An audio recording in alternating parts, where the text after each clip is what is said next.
저는 우리 역사를 보는 법이 있다. 우리 역사를 보는 데는 필요한 안목이 있다. 이런 이제 말씀을 드렸고, 이어서 계속 우리 역사를 보는 안목을 기르는 여러 가지 그 주제에 대해서 일부분씩 이렇게 설명을 드리고 있습니다. 오늘도 우리 역사를 아는, 한민족의 역사를 바로 알 수 있는 그런 관련된 주제로 이야기를 이어가도록 하겠습니다. 우리 한민족의 특성을 여러 가지로 우리가 이야기할 수가 있습니다. 그 중에서도 우리 한민족의 독특한 특성을 나타내는 용어를 하나 꼽는다면 저는 그 우리라는 말을 이렇게 꼽을 수 있겠습니다. 우리는 유달리 그 우리라는 말을 이렇게 즐겨서 사용하고 또 다양하게 사용을 합니다. 우리가 우리라는 말을 지금에 이르러서 이렇게 쓰는 것은 오랜 세월 그렇게 써왔기 때문에 특별한 뭔가 계기가 없어도 자연스럽게 우리라는 말의 그 의미를 우리가 같이 이제 공동으로 사용하게 되는데, 우리라는 말이 맨 처음 자리 잡게 되었을 때, 그러니까 이런 용어들이 처음 쓰이기 시작했을 때 그런 상황을 우리가 한번 생각해 본다면 우리라는 말의 의미가 본래 뭐였는지도 알 수 있겠다, 이런 생각을 합니다. 자, 우리라는 말은 그 태생적으로 뭔가 이 공동체적 이런 의미를 담고 있습니다. 그래서 우리가 그 나의 나다움을 이야기할 때 자아라는 말을 쓰는데, 자아의 아가 바로 우리라는 뜻을 담고 있는 그런 한자입니다. 이처럼 우리는 오직 나만의 어떤 것을 말할 때도 우리는 우리라고 말을 합니다.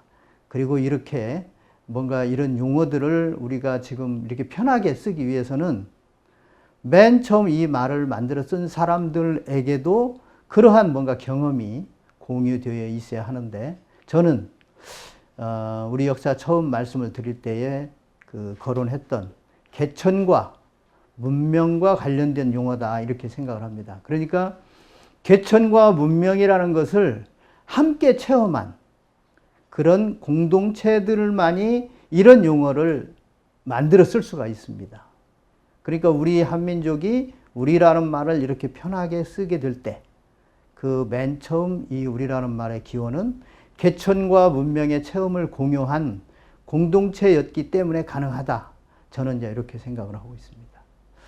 그래도 문명을 통해서 이제 이렇게 우리가 공동체라는 것을 이분들이 이제 알게 되고, 그리고 그런 눈으로 세상을 봤더니 세상은 온통 셋이더라. 그래서 셋에 대한 다양한 설명들을 지금까지 반복적으로 이렇게 드린 바가 있습니다. 자, 이것을 또 다시 정리하면 셋의 발자취는 우리 역사다. 그러니까 우리가 지금 우리 역사에 대해서 이야기를 하려고 하는데, 우리 역사를 보는 포인트, 우리 역사를 보는 법, 그것이 바로 셋이라고 하는 거라는 거예요. 이게 셋이라는 거에 대한 이해가 있어야 우리 역사를 알 수가 있다. 그래서 우리 역사는 셋의 발자취다, 이렇게 이제 말씀을 드릴 수가 있고, 지난 시간에 말씀을 드렸던 천부경은 셋의 이론서라고 할 수 있습니다. 그리고 우리가 쓰고 있는 문자, 한자와 한글을 포함한 문자, 문화, 민속, 이런 것들은 셋의 사례집이라고 할 수 있습니다. 그래서 우리가 문자를 쓰면서도 우리 문화 속에서 또 민속에서 우리는 끊임없이 셋을 체험을 해야 돼요. 그것이 아마 우리 한국인의 정체성을 맨 처음 시작한 그분들이 우리에게 요구하는 것이 아닐까, 이렇게 생각을 합니다. 자, 지금 셋의 그 발자취, 이론서, 사례집을 말씀을 드렸는데, 그 중에서도 천부경은 우리에게 조금 독특한 의미가 있기 때문에 하나 더 설명을 드리도록 하겠습니다. 천부경은 사실 그렇게 어려운 한자가 없음에도 불구하고 매우 까다로운 경전으로 알려져 있는데, 지금은 이제 그 내용풀이에 우리가 거의 집중하고 있는 그런 처지라고 할 수 있습니다. 그러나 그 본문을 어떻게 풀었든 천부경을 아는 사람으로서는 그 천부경을 통해서 뭔가 자아가 확립되는 이런 체험을 해야 됩니다. 그 체험을 하기 위해서 저는 여러 가지 이제 방법들을 말씀을 드릴 수가 있는데, 어쨌든 천부경을 통해서 내가 천부경을 바르게 알았느냐? 그 말은 나의 자아가 정립이 되었느냐? 이 말과 같은 말이다. 이렇게 말씀을 드릴 수가 있고, 그 나의 자아가 잘 정립이 되었느냐? 그것을 체크하는 체크 포인트가 7개가 있다. 저는 천부경은 우리에게 이 7가지 나의 자아 확립의 여부를 확인할 수 있는 그런 숙제를 우리한테 던져주고 있다. 이렇게 이제 생각을 합니다. 그 천부경이 말하는 7개의 자아 확립 점검표, 저는 이제 이렇게 이름을 붙였는데, 여기에 지금 그 7가지를 제가 이렇게 적었습니다. 그래서 천부경의 내용을 어떻게 풀었든, 그 풀이한 내용이 뭐 약간의 차이들은 있을 수 있겠는데, 그 풀이들을 통해서 궁극적으로 이 7가지에 대한 답을 얻지 못한다면 천부경과 나는 아무 관계가 없다. 이렇게 말할 수 있어요. 그러니까 천부경의 완성은 나의 자아 확립에 이르는데 바로 길잡이가 된다. 그러면 자아가 확립되었는지는 어떻게 알 수 있느냐? 이 7가지 측면에서 자기 점검을 해보면 됩니다. 그래서 나는 먼저 하늘에 대한 의식, 존중, 신뢰가 있는가? 이걸 각자가 자기 자신에게 자문을 해보면 됩니다. 나는 하늘에 대한 의식이 있는가? 이 말은 다른 말로 나는 하늘을 알고 하늘을 의식하는가? 이런 말로 바꾸어서 표현할 수도 있겠죠. 그래서 천부경을 아는 사람이 하늘에 대한 인식이 없다면 그 사람은 천부경을 잘 못하고 있는 거라고 할 수 있습니다. 그래서 천부경은 우리에게 하늘이라고 하는 어떤 주체, 대상에 대해서 알게 해준다. 요게 이제 우리가 자기 자아를 완성할 때에 가져야 될 첫 번째 자기 자문이라고 할 수 있습니다. 그 다음 두 번째는 공동체에 대한 의식, 존중, 신뢰가 있는가? 자, 이 말은 천부경이 우리에게 말해주려는 것이 나를 포함한 삼라만상은 공동운명체다. 이런 것을 이제 알려주고 있다고 우리 천부경 배울 때 말씀을 드린 바가 있습니다. 자, 그래서 나는 공동체적으로 생각하는가? 내가 공동체적으로 생각한다면 나는 천부경을 아는 사람이고, 공동체적으로 생각하지 않는다면 천부경을 알지도 못할 뿐만 아니라 그런 사람을 일컬어서 우리말에서 나쁜 놈이라고 합니다. 나쁜 놈. 이게 나쁜인 사람을 우리가 나쁜 놈이라고 이렇게 한다면 나쁜 놈은 공동체적인 놈에 대한 반대라고 할 수 있어요. 자, 그래서 천부경을 알았다면 반드시 나는 지금 공동체적으로 의식하는가? 공동체를 존중하는가? 공동체에 대한 신뢰가 있는가? 이런 식으로 생각을 하고 자문을 해야 됩니다. 그리고 우리가 또 그렇게 공동체적이 되어야 한다는 거죠.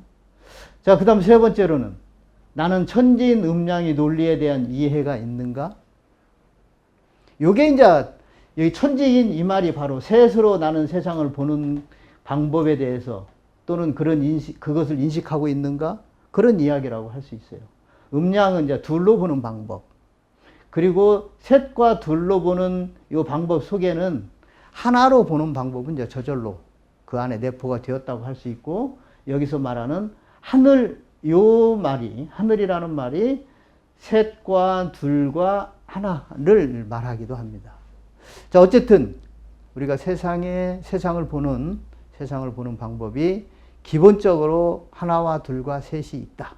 이거에 대해서 이해를 하는가? 이것이 이제 우리가 우리 선조들이 본래에 인식했던 이 세상을 보는 방법, 그것을 알아가는 길이기 때문에 이런 논리에 대해서도 우리가 반드시 눈을 뜨고 있어야 돼요. 알아야 돼요. 그 다음 네 번째, 우리가 숱하게 일상에서 사용하고 있는 숫자의 기원이 하늘에서 시작해서, 그러니까 숫자를 대할 때마다 우리가 하늘을 인식해야 된다는 거예요. 그리고 그 하늘로부터 땅으로, 땅에서 만물로, 만물에게서 사람으로, 사람에게서 나로부터 또 나의 확산까지. 결국에 이게 세상을 이해하는 한 가지 방법이죠.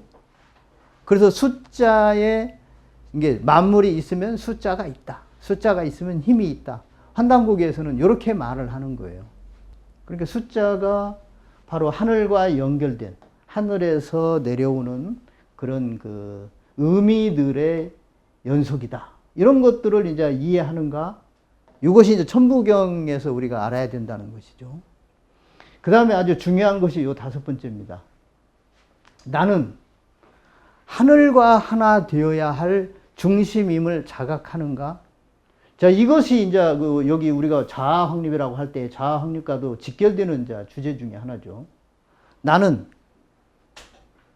그냥 나는 나고 하늘은 하나고가 아니고 나는 반드시 하늘과 하나 되어야 할.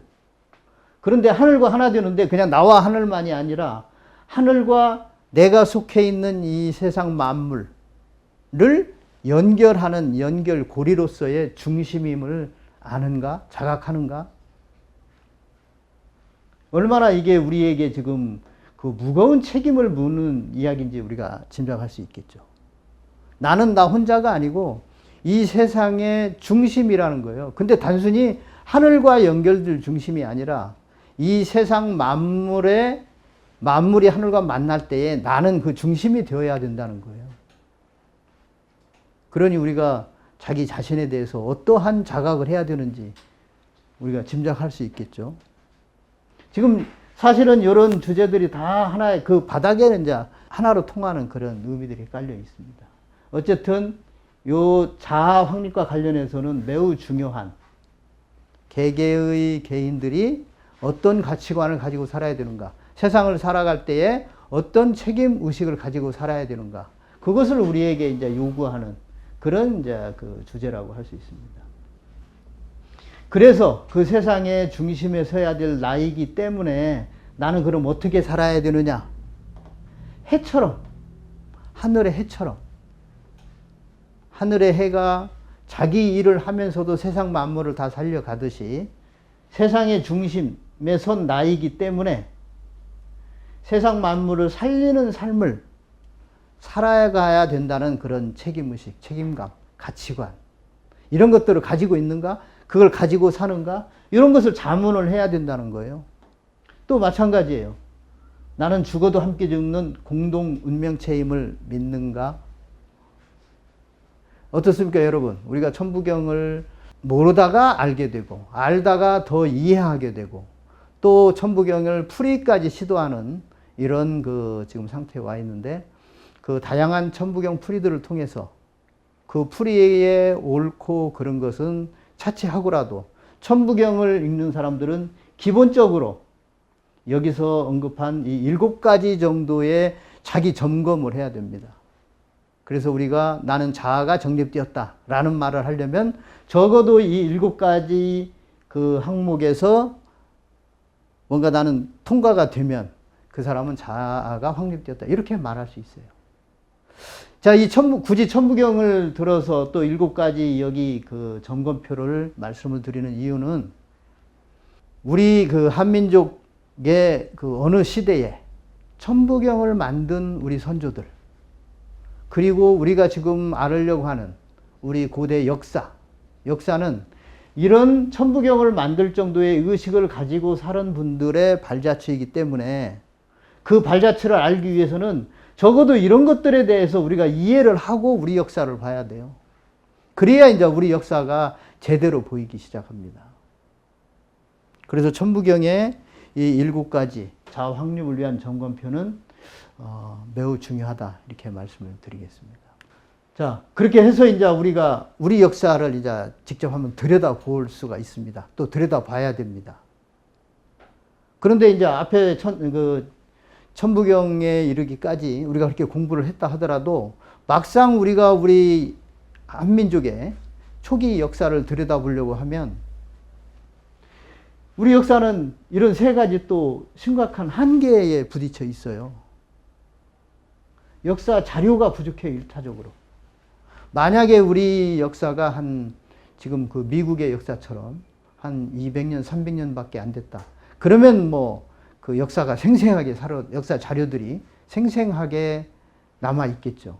근데 우리 역사는 어떤 면에서 보면 너무 길어요.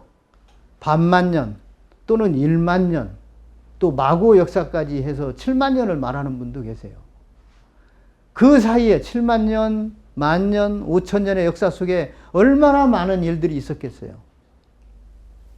그 중에서도 또 외국에서 우리나라를 쳐들어오면은 이상하게 우리 역사책을 또 훔쳐가고 파괴를 해요.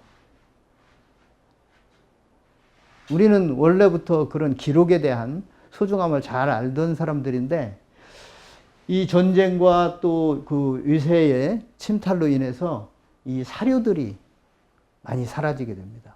그러니까 우리가 우리 역사를 아는데 매우 어렵게 되는 거죠. 그 다음에 이제 최근에 이르러서는 식민사관의 폐해. 그러니까 이제 우리가 우리 역사를 알려고 하는데 정작 그 일을 해야 될 사람들이 이런 사관, 자주사관, 민족사관이 아니라 식민사관을 가지고 있음으로 인해서 우리 역사를 뭔가 정립하려고 시도하지 않아요. 그리고 우리 역사를 우리 역사로 바로 보려고 노력하지를 않아요. 그리고 뭔가 잘못된 거 민족의 취약한 부분만 들춰내서 이상하게 우리 스스로를 상처를 입히고. 자, 이런 이유로 인해서 우리가 우리 역사를 보려고 하는 데는 매우 한계가 있습니다. 자, 그러면 우리는 우리 역사가 이렇게 부족한데 역사는 또 알아야 되고 그리고 또 역사에서 중요한 부분이 있습니다. 보편적 역사. 우리 역사를 너무 또 우리 역사로만 본다고 하면은 뭐 그것도 또 부끄러운 일 아니겠어요? 그러다 보니까 자연스럽게 주변사와 또 비교를 해봐야 됩니다.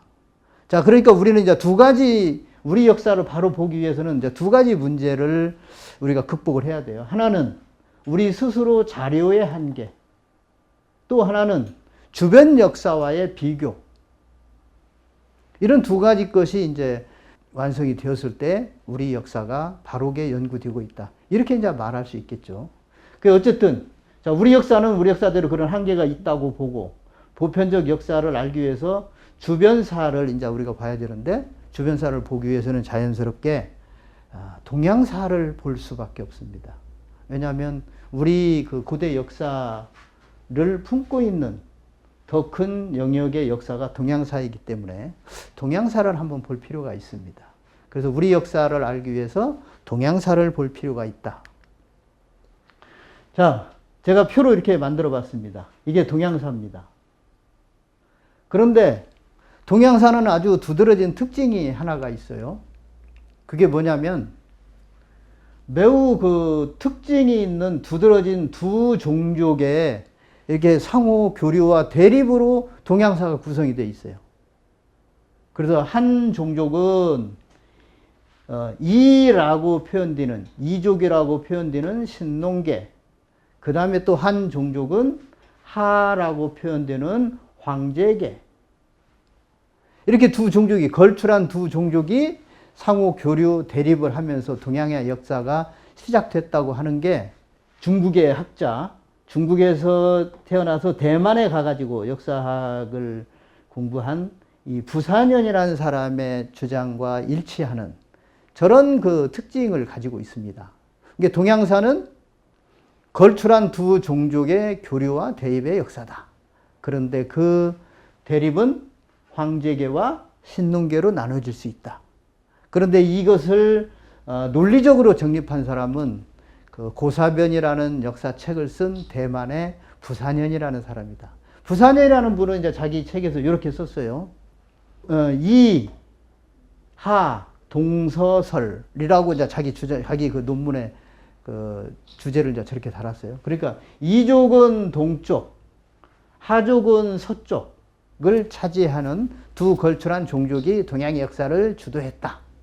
그래서 우리가 보통 동이라고 할 때에 이 동이, 우리 민족을 이제 우리 보통 동이족 그러잖아요. 그럴 때에 이제 동이라는 말이 바로 동쪽 지역에 있는 신농계 사람들을 일컬을 때 동이라고 합니다. 그리고 황제계, 서쪽에 있는 서하. 나중에 이제 이 하자는 그 하나라를 말하는 이제 하자가 되기도 하는데 어쨌든 이 화하족의 황제계, 동이족의 신농계 이렇게 이제 동양사는 둘로 나눌 수 있다. 이런 특징이 있다. 이렇게 이제 정리를 할 수 있고 이 정리에 의해서 다시 동양사를 분류를 해보면 이렇게 표시를 할 수가 있습니다. 자, 왜 이 나누는 표시를 여기까지만 했냐면 사실 동양사를 어디서부터 어떻게 시작할 거냐는 것은 지금 우리에게 기준이 없잖아요. 그래서 조금 막연하다는 것을 표시를 이렇게 해봤습니다. 그냥 이렇게 지금으로부터 이렇게 나누어 가다 보면 어디까지는 나누어 갈 수 있다. 그런데 동양사 자체가 원래 걸출한 두 종족의 이렇게 교류 대립의 역사이기 때문에 이 역사에서는 이런 표시에서는 우리가 이렇게 말할 수 있어요. 자, 동이족의 것이 아니면 화하족의 것, 화하족의 것이 아니면 동이족의 것. 이렇게 지금 말할 수 있는 그런 근거를 표시하기 위해서 여기까지만 이렇게 표시를 했습니다. 자, 그런데 다행인지 불행인지 중국 사람들은 자기들의 역사를 정확하게 표시를 하고 이미 입장 정리를 끝내버렸어요. 그래서 그 사람들의 중국 사람들이 자기 거라고 생각하는 것을 딱 아까 그 그림에서 표시하면 이렇게 할 수 있습니다. 우리는 여기서부터 이게 우리 거야 라고 중국 사람들이 먼저 자기들의 역사를 그냥 정리를 해버렸어요. 그 정리한 책이 이 사마천이라는 사람이 쓴 사기입니다. 사기. 사마천은 사기를 쓰면서 인물로는 여기에 이 맨 처음 자기들의 역사가 시작될 때에 이때의 인물은 황제다. 근데 이제 황제가 살았던 시기는 BC 2500년. 이때 사람입니다. 그리고 나라는 하나라다. 근데 하나라는 BC 2070년. 그러니까 벌써 이 사이에도 얼마 차이가 납니까? 무려 430년의 차이가 나잖아요. 근데 어쨌든 그런 거 관계없이 사마천이라는 사람은 이 광활한 동양의 역사, 동양에서 자기들의 역사는 이만큼이다 라고 그냥 먼저 이렇게 딱 구획을 정해버렸어요. 근데 그 이하 동서설에 따르면 어떻습니까? 중국 사람들이 이렇게 이만큼이 자기들의 역사라고 했다면 이 나머지는 누구 걸까요? 자연스럽게 이제 우리 거가 되는 거죠. 자, 지금은 이제 뭔가 이해가 안 되실 수 있는데 어쨌든 이 넓은 둥그런 면적으로 표시된 동양사 중에서 중국 사람들이 자기들 거라고 표시한 요것. 우리가 요구하지 않았어요. 자기들 스스로 이렇게 정했어요. 우리 역사는 이만큼이야 라고 정했어요. 따라서 이하 동서설을 우리가 의지한다면 나머지는 우리 동이족의 역사다. 동이족은 우리 한민족의 역사다. 이렇게 이제 말할 수 있어요. 이것이 제가 볼 때는 우리 그 고대 역사의 가능성이라고 할 수 있습니다. 자, 계속 한번 보도록 하겠습니다. 사기라는 책은 사마천이라는 사람이 BC 100년에 씁니다.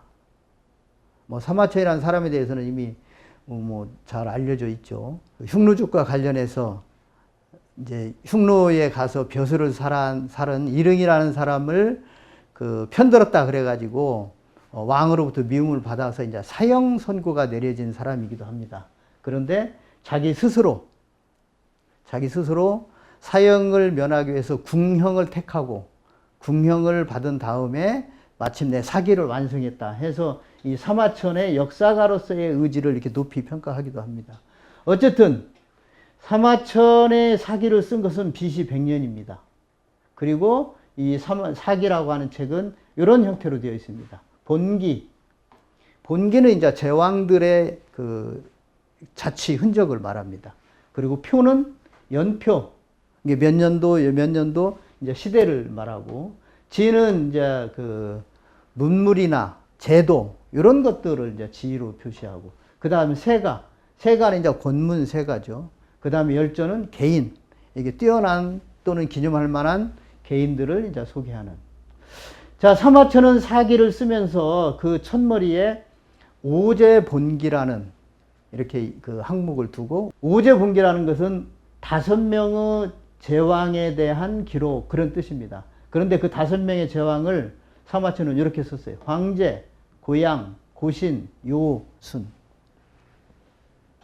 그리고 저 오제는 항상 삼황과 이렇게 짝을 이루어서 불리고 있죠. 그래서 우리가 보통 삼황오제라는 말을 씁니다. 동양에서는 보통 삼황오제라는 말을 쓰는데, 삼황에 대해서는 신농시, 여와, 복희 이 세 분을 말하기도 하고, 또는 수인, 신농, 복희 이렇게 말하기도 하고, 또 어느 경우에는 천황, 지황, 인황 이렇게 또 말하기도 합니다.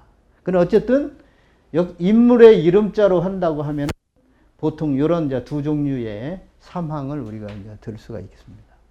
그 다음에 이제 하본기, 음본기, 주본기 이렇게 되어 있고, 이 사마천의 또 사기 중에는 두 개의 전쟁이 들어가 있습니다. 두 개의 전쟁에 대한 기록이 있는데, 하나는 판천의 전쟁. 이 판천 전쟁은 황제와 신농의 싸움입니다. 그 다음에 탕록 전쟁은 우리가 잘 아는 황제와 치우 천왕과의 전쟁이고. 자, 이렇게 이제 기록이 되어 있는데, 이 사마천의 사기에 대해서는 보통 정사의 기원이다. 그러니까 정식으로 쓴 바른 역사의 아주 효시와 같은 거다. 이렇게 이제 높이 평가를 합니다. 그리고 이 사기로 인해서 사마천은 진화 역사의 아버지라고 존중을 받습니다. 그러니까 이전에 이제 어떤 저희가 있었던지 간에 사마천이라는 사람이 BC 100년에 이 사기를 쓰면서 중국의 역사는 정립이 되었다. 이런 이제 평가를 받는다는 것이죠. 자, 여기서 우리가 이제 주목할 부분이 좀 있습니다. 이제 의문이 드는 거죠. 자, 여기 판천과 탕록의 두 개의 전쟁이 있습니다. 두 개의 전쟁이 있다면 황제의 역사가 있으면 신농시의 역사도 있겠죠. 황제의 역사가 있으면 치우천왕의 역사가 있겠죠. 그런데 사마천은 사기에서 황제를 역사의 첫머리다 이렇게 올려놨어요. 그러니까 이런 전쟁에 대한 뭔가 기록이 없다면 황제를 첫머리에 놓아도 그렇게 볼 수 있겠다 이렇게 넘어갈 수도 있는데, 황제와 신농이 싸웠다면 황제의 역사가 있으면 신농의 역사도 있는 거죠. 황제의 역사가 있으면 치우의 역사도 있는 거죠. 더군다나 지금 탕록 3조당에 가보면 그 사람들은 지금 황제와 신농과 치우가 자기들의 공동 조상이다 이렇게 지금 받들고 있어요. 그런데 사마천은 사기에서 역사의 첫머리는 황제다라고 황제를 그 첫머리에 올렸다. 자, 여기에서 이제 우리가 좀 생각할 부분이 있습니다. 지금 이 황제와 신농, 황제와 치우 이 이야기들은, 그리고 여기에 나타나는 오제분기에 나타나는 황제, 고양, 고신, 요순 이 이야기는 사마천이 사기를 쓰기 전 2400년 전의 이야기입니다. 자, 2400년의 공간이 잘 느껴지지 않는다면 공자님의 시대, 우리가 느끼는 공자님의 시대와의 그 시간 간격이 한 2400년이에요. 2500년이에요. 그러니까 이 사마천이 사기를 쓸 때 그 알았던 황제와 신농과 치우 이분들에 관한 어떤 정보, 기록 이런 것들이 얼마나 취약했겠는가를 우리가 짐작할 수 있죠. 자, 그럼에도 불구하고 사마천은 황제를 역사의 첫머리에 두었다. 우리가 이 부분을 잘 눈여겨봐야 됩니다. 무언가가 많이 있지만 사마천은 황제를 진화 역사의 첫머리에다 올려놨다는 겁니다. 그게 중요합니다. 그리고 그 사람들은 사마천을 역사의 아버지로 여기고 있다는 거예요. 저는 이제 이것을 보면서 참 우리 스스로를 이제 반성을 해보게 됩니다. 여러분, 진화에는 이렇게 사기라는 역사책이 있고 역사의 아버지로 추앙받는 사마천이라는 인물이 있는데, 우리 역사에는 역사의 아버지라고 호칭받는 그런 분이 있나요? 없습니다. 없다면 왜 없을까요? 이게 이제 우리가 우리 역사를 어떻게 보았는지 또 어떻게 봐야 되는지에 대한 저는 그 자각의 과정에서 반드시 필요한 부분이라고 생각을 합니다. 왜 우리는 우리 역사의 아버지라고 할 만한 분이 없습니까? 정말로 없는 건가요? 아니면 찾지 않은 건가요? 자, 하여간 이런 숙제를 우리 역사는 가지고 있다.